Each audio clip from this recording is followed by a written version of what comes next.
Stávame sa, Ježiši Kriste, svedkami revolučného vznikania nových dimenzií za 10 000 eur. OK. Ja chcem aj ty sebe tu prezrať, že ja som mal túto krabicu, vy ste si to možno už dvaja všimli, bo mám 10 divákov, myslím, momentálne. A že tu boli takéto dierky. A ja som tam dal navrch, som mal ešte starý ventilátor, dal som ho tam, mal čierny a červený drôtik, tie som dal tie drôtiky dovnútra a normálne na voľný stekač na červený a čierny som to napojil. A že šrobiky som použil, si predstavte, aké tučné diery tam boli na dosku, tie horné na skateboardne, že to sú tieto. To bolo všetko hneď hotové za malú chvíľku.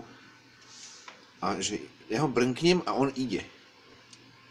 Brnk, brnk a fičí.